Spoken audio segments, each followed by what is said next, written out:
There is a weed growing in the ditch at the end of my lane right now.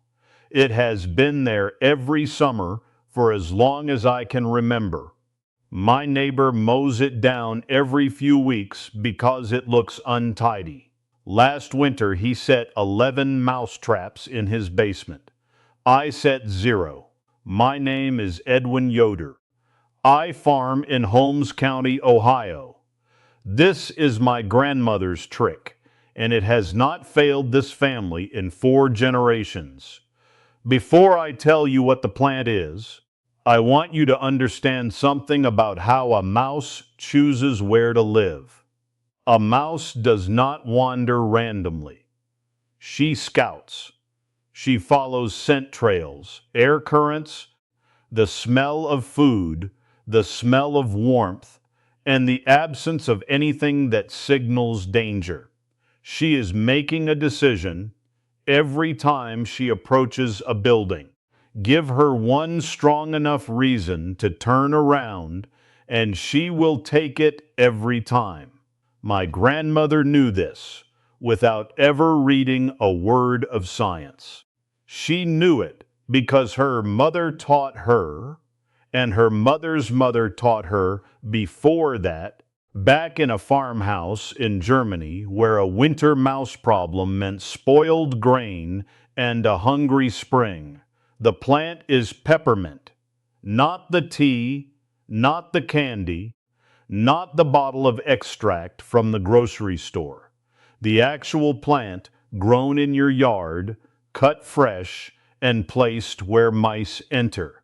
Here is why it works and why the dried version from the spice rack does not. A mouse's sense of smell is roughly 40 times more sensitive than a human's. The compound in peppermint that repels them is menthol, and fresh peppermint leaves contain between 1 and 3% pure menthol oil. That concentration, coming off a living cut plant, is simply too much for a mouse's nervous system to tolerate comfortably. Not painful, not deadly, just unbearable in the way that a smell can be unbearable when it is strong enough. The mouse turns around. Dried peppermint from a jar has lost most of that volatile oil to evaporation. The cotton ball soaked in peppermint extract that you read about online works for perhaps 3 days before. The cotton dries out and the concentration drops below the threshold that matters. My grandmother did not use cotton balls because she did not need to. She had the plant. Here is exactly what we do. Peppermint grows aggressively. Plant it once in a corner of your yard and it will spread further than you want it to every year.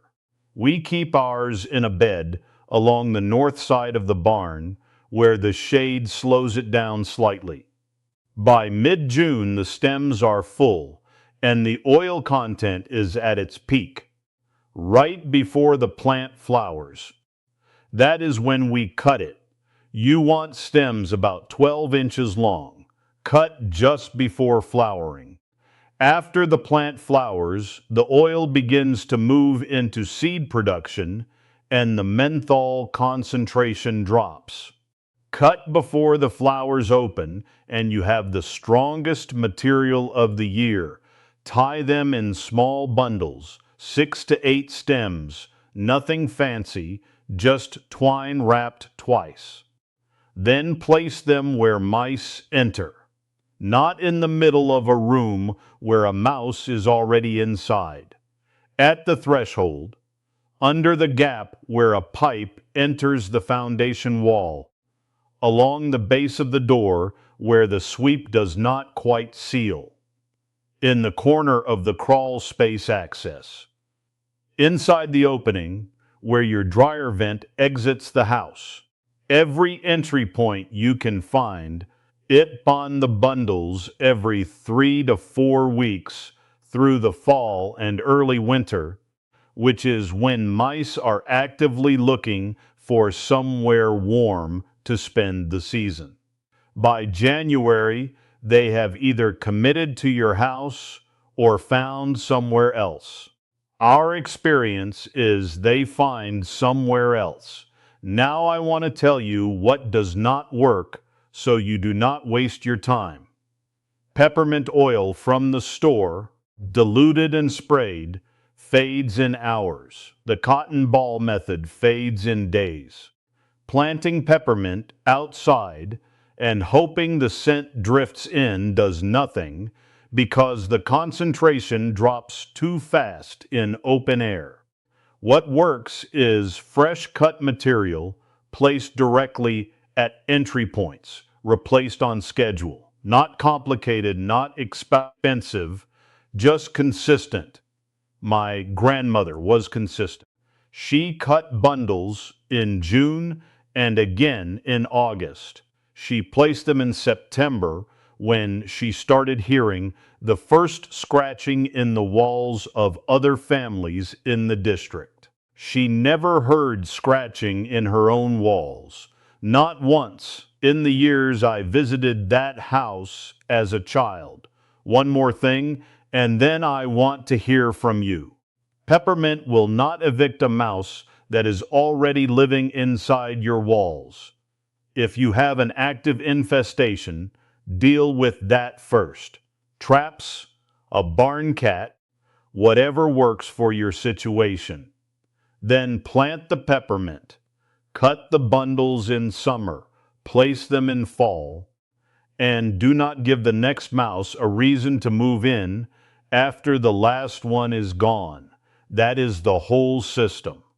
A plant you can grow for free, cut twice a summer, and place in September. It has kept this farmhouse mouse-free for as long as my family has farmed this land. If this is the kind of knowledge you want every week, hit subscribe. Every video I put out is something my family has done for generations, tested on this farm, and explained as plainly as I know how. No products, no sponsors, no one trying to sell you anything. And tell me in the comments what state you are in and whether you have ever tried anything like this. Tell me if you have mice right now. Tell me if peppermint grows wild anywhere near your property. I read every comment and I answer when I can. Next week, I am going to show you how we store 200 eggs through winter for $3 with no refrigerator, no freezer, and no electricity. The method is called water glassing. It has been documented since 1884. It works so well that eggs stored this way in September are still good the following June. And the reason your grocery store does not tell you about it is the same reason nobody told you about the weed in your ditch.